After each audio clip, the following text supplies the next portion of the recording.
You on, Ray? Hey, what's up, everybody? It's Ringside. You know what it is. It's Thursday. It's about that time today. The Denver Nuggets win the NBA Finals and become champions for the first time in franchise history. Also, we got a brawl in the ring. Mayweather and John Gotti III get into this exhibition fight, and the ref had to stop it.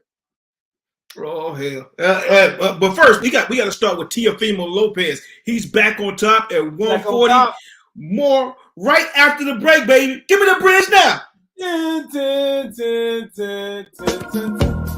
What up, y'all? Welcome to another episode. Give me the bridge now. I feel like busting loose. Give me the bridge now. I feel like busting loose now. There's only this because in boxing, one punch can change it, no matter who you are, no matter how good you are. I love her because she from the hood though. From the hood though. She's like really from the hood. Loose make you feel fine.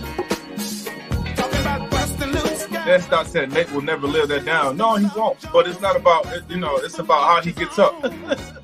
They doing that. They doing that Wakanda scene when they was just It's about your heart because you can get knocked down so many times and people can make fun of you, but it's about their resilience. What's going on, everybody? How y'all doing? Look, welcome to another great episode of Ringside with Ray and Prince, where we look to entertain you, educate you, and empower you. So make sure that you like, you subscribe, and you share this with somebody that you care about. Other than that, let's get this show started. What's going on, Turn Ray, them on, Prince, man. We got a lot of stuff happening in the world of boxing. Teofimo Lopez, the underdog, came back in at 140, and he was fighting the British champ, the lineal champ, Josh Taylor. 12 rounds, tough battle for the super lightweight belt. As an underdog, he was plus 190. Hey, look, he came in as the underdog, man. Let me tell you something, man. I think Teofimo, he always fights really hard and aggressively whenever he's the underdog, man. And this fight, he brought it to Josh Taylor. Well, I know that the man, not to get to his personal business, but I think he was going through a divorce situation too. So that's going to make you fight a little bit harder. And he has something to prove, man. After being one of the top fighters in the game, he comes back in and he has the situation. He's like, let me go ahead and show y'all. Y'all must forget. Hey, he definitely did, man. He came in, he showed up, and he showed out. Man, but I don't feel that he's always fighting this way. I feel that whenever he is the underdog, he comes out more aggressive. But whenever he's a favorite, then he comes out pretty flat. What are your thoughts about that?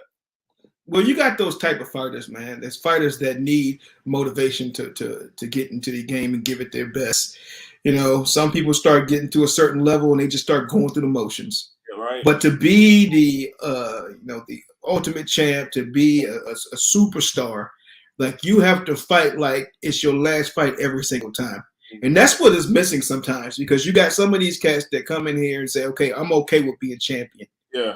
But then you have the next level. You talk about there's levels to this thing. You got the next level of fighters that come in and say, you know what? I'm not satisfied until my name goes down in history. Ooh. That everybody's talking about me, right? And so that's the kind of level of stuff that you're looking at sometimes. Some of these fighters that just go through the motions, man. And say, I got the champ, and the championship was my main goal. So I think when you're coming back, I think that's the deal. Man, you mentioned something about it being your last fight. Teofimo, he said that this was going to be his last fight. Everyone is saying that his contract up is at the end of 2023. Do you think that it's going to be his last fight, or he's just trying to let his contract run out so he can get a new contract and go independent maybe? I think he's playing chess. It's just coming off a big win the lineal championship. And going through everything that he's going through, I think he's playing chess with it. I think he's retired like Shannon Sharp is retired from Undisputed. Like he gonna go do something else. Like he gonna go fight again. But right now, it's just a little time that he just said he's out right now. I got you, man.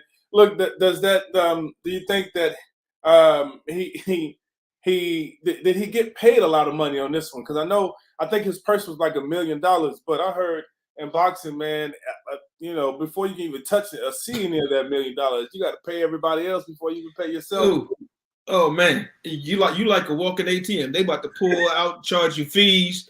They got the the overdraft fees. They got the excise fees. They got the taxes. They got my best friend. I got to charge you for these towels we had in the back. So I need you to make sure we take care of that. So there's a lot, man. And so yeah. The money it wasn't a big fight. So I don't think he got paid what he needs to. But if he managed his money right, and he was on Earn Your Leisure or wherever else, he might have been able to maneuver that way. But from him retiring, my father retired 37,000 times. So it kept coming back. So I may not be the right person to talk about retirement. Right. Hey, it must be the money. That's what Dion said. Hey, keep it coming back. If you can do it, keep it coming back. I know who won't be coming back, man. Did you see that brawl between Floyd Mayweather and John Gotti III? It got out of hand real quick. What they say, 0 to 100, real quick. Slim. I don't know if our audience knows, but man, it was a brawl. So when did they fight? They fought last Sunday. They fought this past Sunday. Floyd Mayweather and John Gotti fought this past Sunday, and it was an exhibition bout. And Kenny Bayless is a referee. Bayless. So he was in there refereeing, the fight. And Floyd Mayweather was in there toying with John Gotti III. I don't know why he got into the ring with him anyway. So it was just a money bag deal. But Floyd was dodging and moving and sticking and sting like a butterfly, hit like a butterfly, sting like a bee, man. He was hitting him, but it turned into a brawl. Can you tell me what happened? Can you tell us what happened? How did that happen? Now, see, sometimes with these exhibitions, I like to take it with a grain of salt.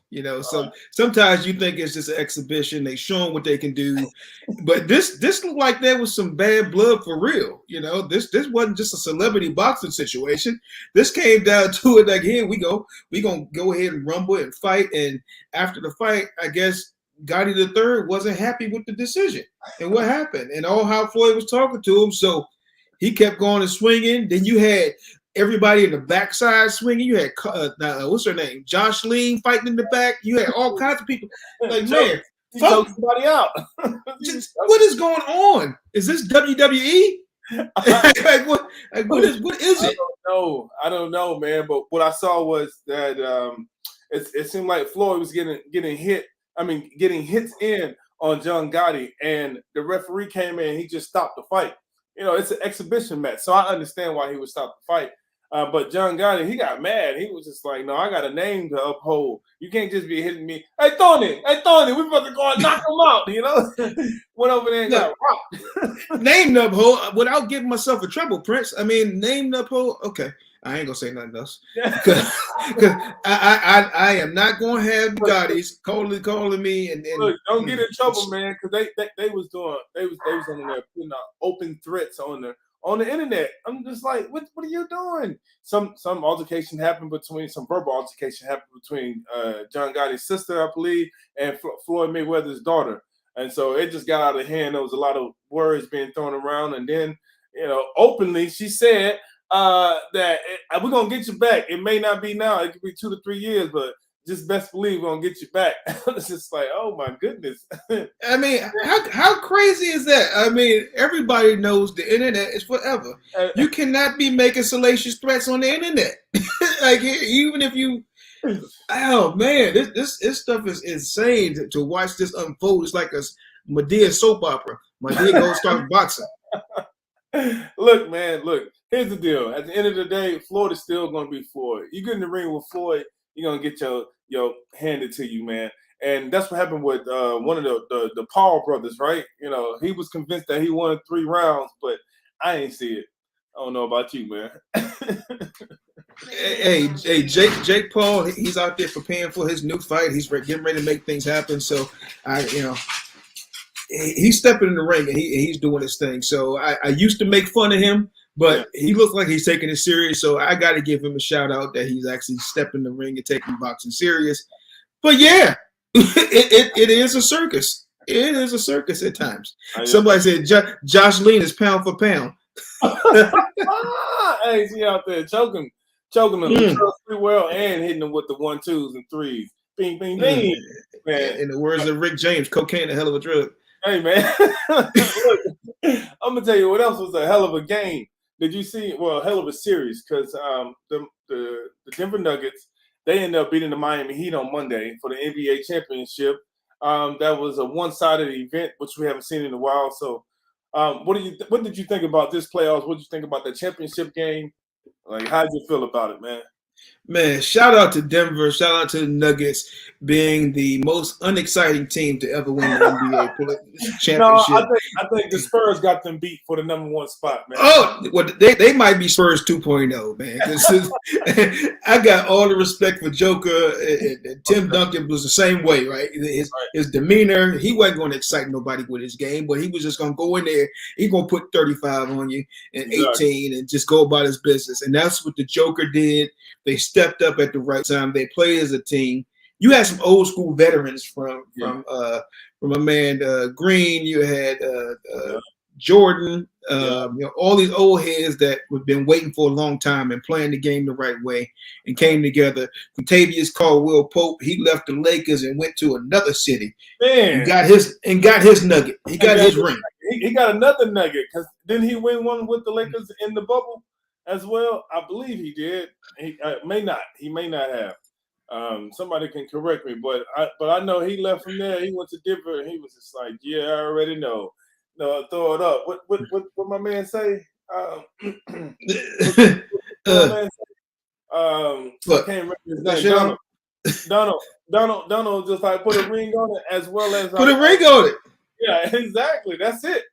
So, but did you Prince? Did you see Joker, man? Joker after the whole game was over, he just like, all right, there you go. Yeah. It was like, what?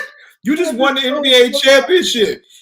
We saw LeBron cry, Michael Jordan having to hold the damn thing. He was crying. Joker was like, all right, what's next? Yeah, what's next? Hey, that's why I'll say this about Jokic, man. He's going to continue to progress because that's the type of player that he is. He's a student of the game. He's going to continue to learn. I think his IQ level is going to increase as well, man, because he looked like he was having a lot of fun. And like you said, after the win, he was very stoic. Like I was supposed to do this. Yeah, all right. So next, how many more can I win? All right. So I'm looking forward to seeing what the Nuggets are going to do, man. I think they're going to do a really good job this year.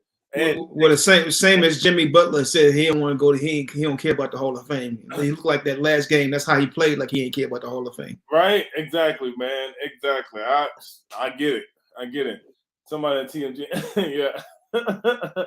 Look, man, I think we're gonna go ahead and go to our entertainment section, man. So we're gonna go ahead and give people what they want. We'll be right back, real quick, for an entertainment section with you. All right, so make sure y'all come back. We'll see you in a bit.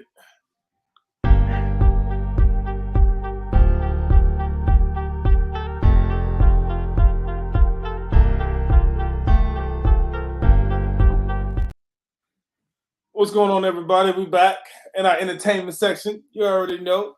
It's where me and Ray go toe-to-toe answering these questions. So let's go ahead and jump right into it. Hello. What happened last time?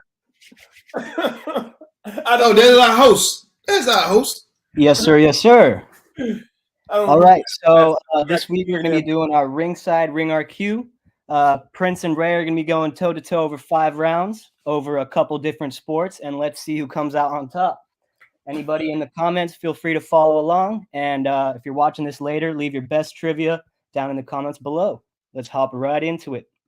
All right. So question number 1, we're going boxing right off the bat.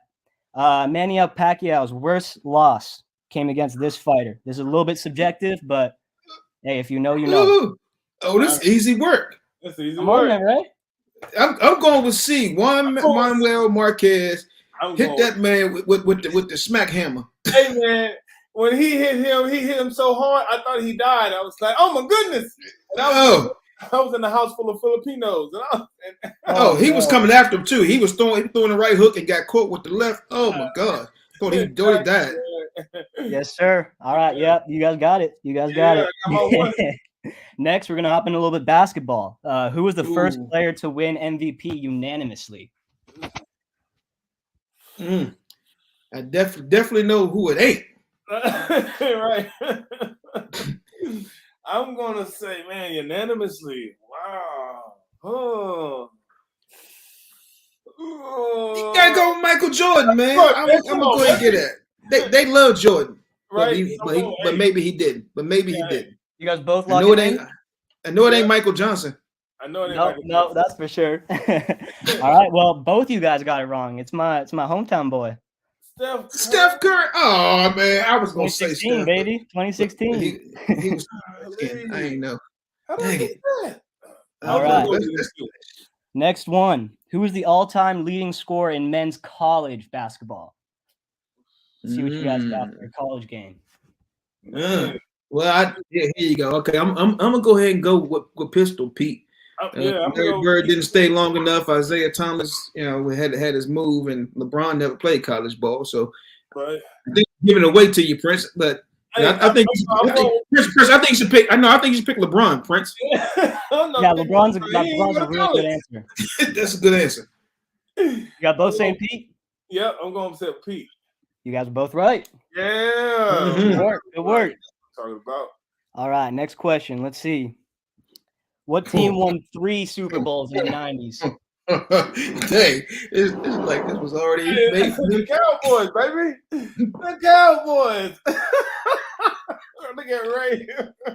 I had no idea. I did this question. We don't get to see the questions beforehand. I had no idea, but I guess I was right. You know my answer. You know my answer. Hey man, hey, somebody said boo. Let me put that in. Hey, don't get haters. Hey, haters, man. Come on. All right, yeah. You guys got it. We got somebody that said the Patriots. This one's a little bit different. Which football player is also considered one of the best lacrosse players of all time? Chris Hogan. Chris Hogan. Is that Hogan's son? Chris Hogan played for the Patriots a bit, if I'm not mistaken. Okay. But he actually did transition to professional lacrosse. He was a beast. He's a beast. I'm going. It's Chris Hogan. Yep. I'm going with D. Jim Brown. I had to throw you off there. Jim Brown, the Syracuse assassin. The Cleveland Browns. Jim Brown's one of the greatest lacrosse players of all time. Ray has got it. What? Ray has got it. Yeah, baby. Jimmy B was a bad man. Brown, baby. Yes, sir. I didn't know lacrosse was out back then. Somebody said Lamar Jackson. I just tried to throw you off with the speed. All right, and that means it's 3-2 on the scoreboards, which means that our winner today is Ray. Ray, man, I feel like you was looking at what the audience was putting up, man. That ain't fun. That ain't fun. I had my smart glasses on, Prince. That's what it was. That's what it was. Hey, man, he did, man. He beat me on this one. That's all right, though. It's all right. Look, we're going to take another quick break. We're going to head to the empowerment section. We got our guest today, Mr. Devin Taylor. He's going to come right in, all right? We'll see you in about 10 seconds, all right? Peace.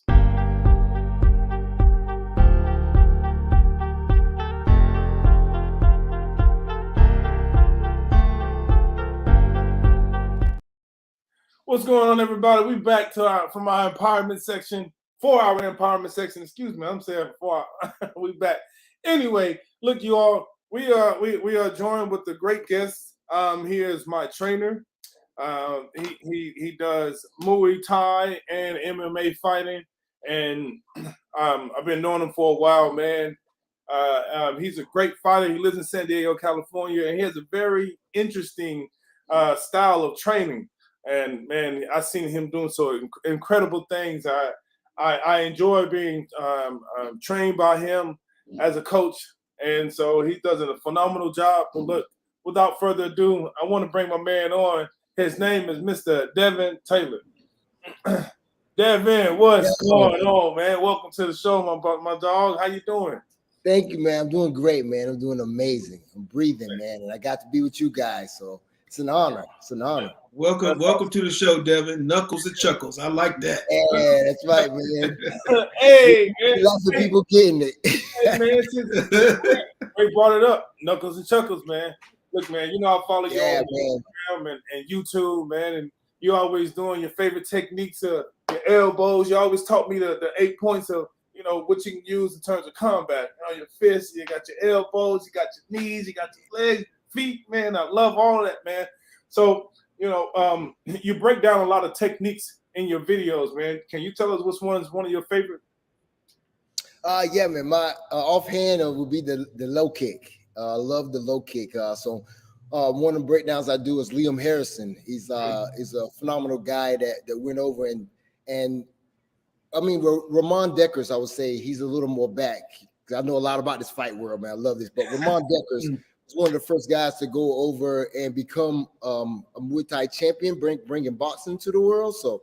You know, it was really good to meet Liam once and fought on the card with him. I fought on a lion fight on the same card as him, and to see him in the back, and you know, it was just like a good energy, man. And so throwing that low kick is one of the best things. You know, it's like the jab for kickboxing. You can land a low kick. It can set up a lot of things for the rest of the fight. Nice, man. Love that. When you talk about the boxing and Muay Thai, you got a little bit they call a little dirty boxing and stuff like that. Like what is the transition from actual being able to box and fight in Muay Thai? Like how do they advance each other? Well, so I would say the kickboxing will advance your boxing. Reason being is when you're kickboxing, the distance is a little longer because you got to worry about kicks and knees. In boxing, you can get a little closer, phone booth kind of battle because you just got hands. But if you're really good at kickboxing, meaning knowing your distance, if you get in close in boxing, you're not, you know, you're already used to that distance, so you can be quicker on your response.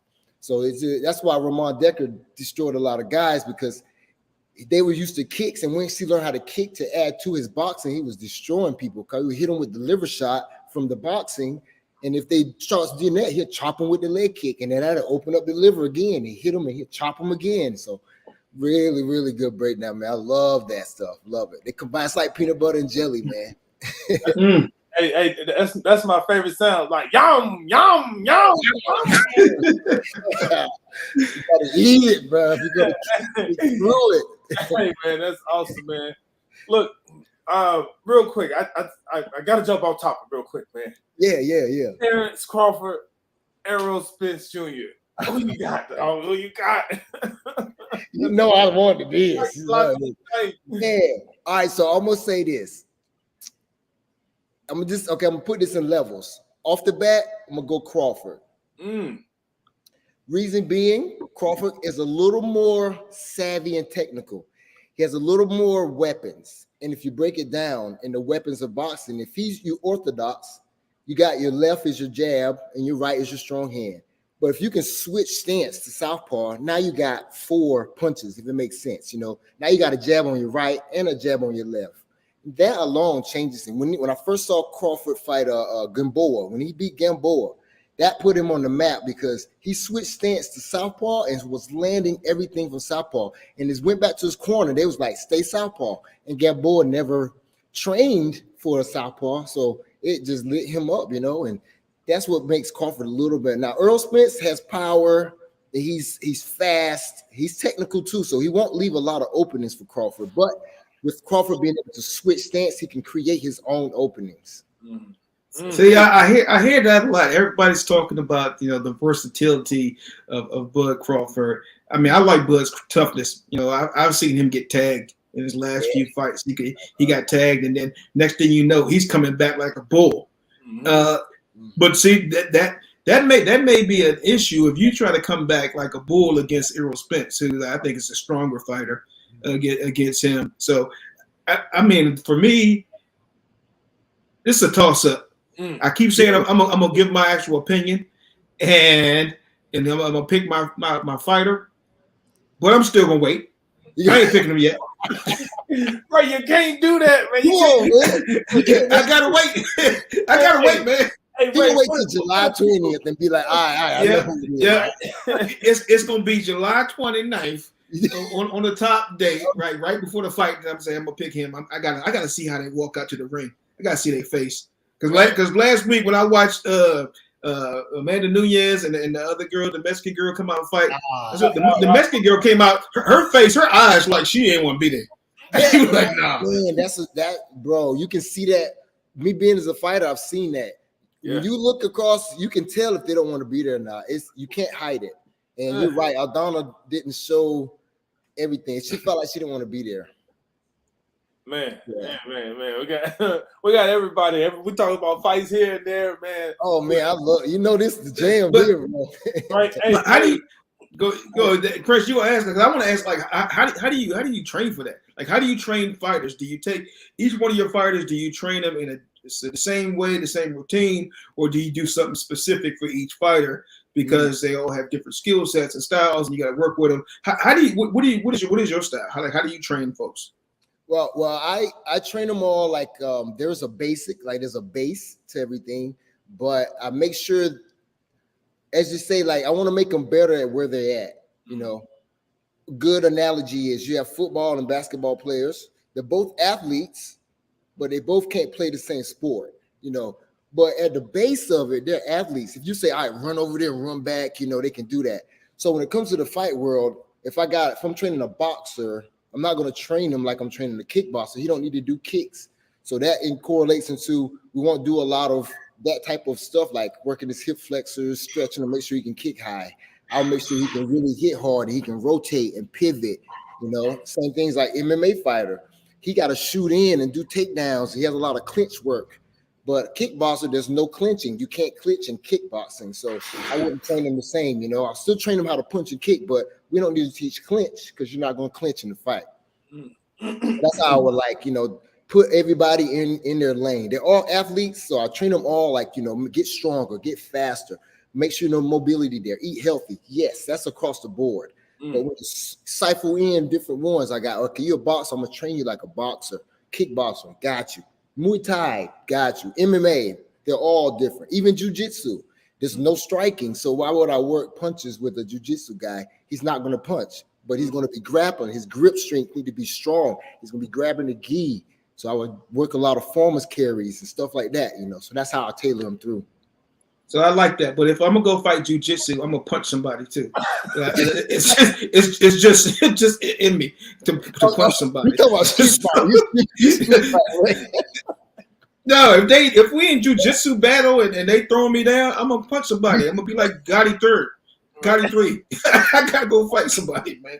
Yeah, it's really hard, man. I feel that sometimes too, because I'm a stand-up guy. I love stand up. I do jujitsu here and there, but man, sometimes they get me in that position, man. And I'm thinking, like, boy, if we could stand up right now, light your ass up.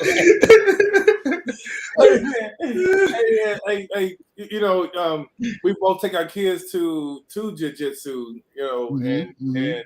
and you are a trainer. So being a trainer is like basically like being a father. And so whenever you train the people, you have to train them like in a fatherly way from a business standpoint. But I want to talk about a personal standpoint. Like your kid, man. You are a father. You have a son. You have two sons, and I guess my question is, what's it like being a parent and being there for your kid, man, and teaching them how to fight, but also when to back down, when not to teach them. To fight all the time and pull back. Right, man. Yeah, that's huge. I'm really fond of that.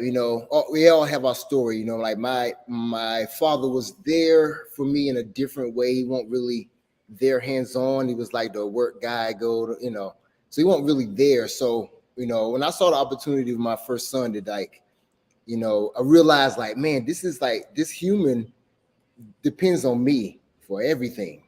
Mm-hmm. So I can't get upset at the way he turns out if I don't fill in those blanks, So I'm gonna fill in these blanks with as much knowledge and education I can give him. Yeah. So when he gets up, he got a cup full to use what he wants, let him guide. So when I saw that with my oldest son, and I saw him like really start, tearing away and asking me more questions, I was like, okay, so he's interested in the stuff that I'm learning. So with my youngest, man, he started walking at 9 months, 18 months. I had him in the gym. He was lifting the kettlebell, but not because I was telling him. It's because that's what he saw. He just saw me lifting weights and doing that. He just like, okay, that's normal. Now he's 5 years old, and the kid doing pull-ups, and I can call out a burpee, do 10 burpees, 7 push-ups, and I use that to correlate with his math and stuff. I'm like, all right, if you do 7 push-ups and I do 5, how many left is that, like that. And I use those ways to like incorporate skills, and you can use colors. So I put like different color blocks on the floor. I'm like, all right, I want you to jump with 1 foot from the yellow block to the orange block. And he do it, boom. And I'm just using that to keep his skills. So this working out stuff would be normal to him. I want that normalcy. It should be normal. Like, you should have to look at workout like, oh, I gotta go work out, or like, nah, I want it to be like, hey, you want to be healthy and live a long time and not have a lot of problems. Just do what daddy been doing all your life. Just for me, bro. I got you, bro. Devin, I love that, especially from me being a gym kid growing up. Yeah. Like I saw what the gym does and the dedication and things you got to put into it. And gym and working out was just kind of a way of life to take care of your temple for me. And I look at my kids now, and that's some kids have problems getting up to go, work out, to do whatever they're doing, their sport or whatever. My kids, they get up on their own. They ain't got no problem. Like they understand. Like, you got to put in that grind and take care of what you can take care of. So that's man. I love seeing that, man. So yeah, man. You and your young ones too. Right, exactly, man. I love that as well. Look, man, we get to our point, our show where we talk about our words of wisdom, or what we like to call staying above the ropes, man. Can you give some information to our listeners on how they can stay above the rope? Yeah, man. I like they say keep it simple, stupid, right? Keep it simple, stupid. Mm-hmm. Number one thing is affections come like when people get sick and all that, it comes from something entering your body, right? Via you ain't wash your hands, you put your hands in your mouth. Like, it's had to come in the open. You can't get, all these sickness and stuff from just being around. It's like gotta be entered. So with the obesity right now, level of America is crazy, like 40-some%, I think, something like that. It's crazy for the obesity level now. And that's because people want to eat for comfort. Like I say, you either live to eat or you eat to live, right? We as athletes, we eat to live because we want to eat to live a long time. But it's easy for people to get stuck in that, I want to live to eat. They show those commercials and you got Burger King. Then they look good. It's 2:00 in the morning. They sitting there watching that. Hit Uber Eats, boom, it comes on. You ain't got to get off the couch, and it's like, dude, and then you ain't gonna get up in the morning and work and burn that off, and then that becomes repetitive. Now it's been a week of this, and 2 weeks in there, it becomes normal. So one thing is just watch what you put in your mouth. That's it. Like, I ain't want to say eat the calories or don't eat many calories or eat this much. That's too much for a lot of people. Be careful what you put in your mouth. Drink a lot of damn water. If you drink a gallon of water every day, you won't eat as much of that bullshit as you normally do, because water be like an appetite suppressor. Yes. I got a lot more, but let me know. I like it. No, I like that. That. I was going straight to lemon pepper logic right there, Prince. He said, "Why should you put your mouth?" Hey, why don't you put your mouth? I was about to say pause. Pause.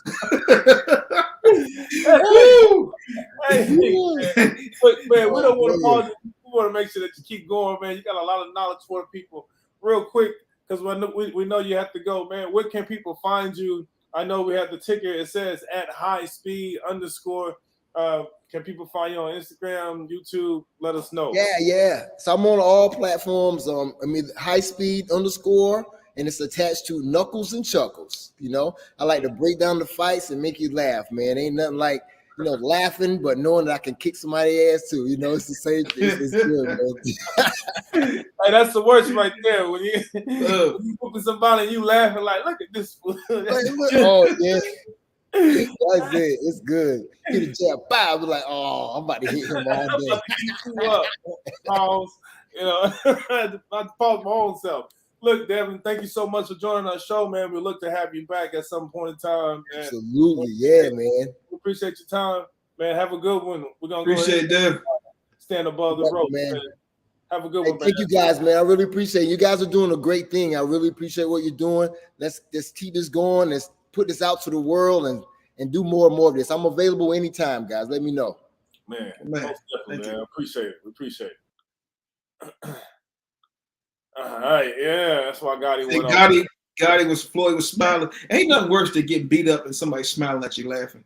It's just like you having way too much fun beat me like that, man.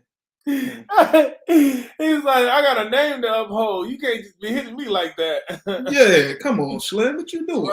Right? look, we got Miss B, Miss Female Dog. She said, Coach Devin, those dreads look clean, baby. You know? That's what's up, man. Yes. Look, I'm glad that he was on here, man. Look, you know, we at this point where we got to stay above the ropes. We got to give the audience something that they can chew on, man. What you got for the people today, Ray? Man, you know, I go back. I double up with it now, and on my Wednesday, I said never underestimate the impact that you have on people. You may not think what you do or how you live your life or what you say or what you represent matters, but it matters to somebody. Somebody's always watching. Somebody's always paying attention. And what you put out in the universe and your actions, it echoes in eternity. So make sure that you understand that you matter. What you're doing is having an impact on somebody, and never underestimate it. Man, that's awesome. Look, man, I didn't even see your words of wisdom or anything else, but guess what I'm talking about today? What I'm talking about is think about how you will impact the world before your demise. Like, that's what I want to ask and tell everybody. You know, we're all going to leave this world at some point in time. And you want to know how you're going to leave the world. Are you going to leave it dysfunctional as it already is and stress? Or are you going to actually make an impact and take some action while you're alive? Because when you're alive, you have time to think about these things. But when you pass, you can't even think about anything or what type of impact that you can make. So while you're alive, actually take the time to make an impact. And the first impact that you need to make is on yourself. Like, that's the most important person. It starts with you. And you know me, I lived at a monastery. So the first thing I'm going to say is meditate. Why? Because you need to learn how to sit up straight, close your eyes, and take a nice deep breath in. And just watch and witness you. Witness your mannerisms, your actions, your habits, your flaws, your emotions, and judge them, but without emotions. I know that's the most difficult thing, but do it. You know, like we do it with everybody else. You know, we judge everybody else without emotions, and we're just like, oh, look at that individual, and we keep it moving. You know, so that's the most difficult thing. So you got to judge yourself, and that's really hard. But that's the first step to you being able to auto-correct some of the things that you don't want to live out for the rest of your life. So make that change. And, you know, when you do that, you make the change to the most important person, and that's you. And those are my words of wisdom and my words to you to stand above the ropes. Ray, man, we got anything else for the people? That's it. The time is ticking. The clock is ticking, y'all. The clock is ticking. Look, the clock is ticking. We got to roll. We got to go take care of our chicken, as Marshawn Lynch can say. Man, so I'm going to go ahead and close the show out. Look, thank you guys for joining us for another great episode of Ringside with Ray and Prince, where we look to educate you, entertain you, and empower you. We're going to see you next week. Make sure that you like, you subscribe, you share this with the people that you care about, and we out this thing, man. Ray, where the theme music at, man? Peace and power. We out. Feel like busting loose. Give me the bread now. Hey.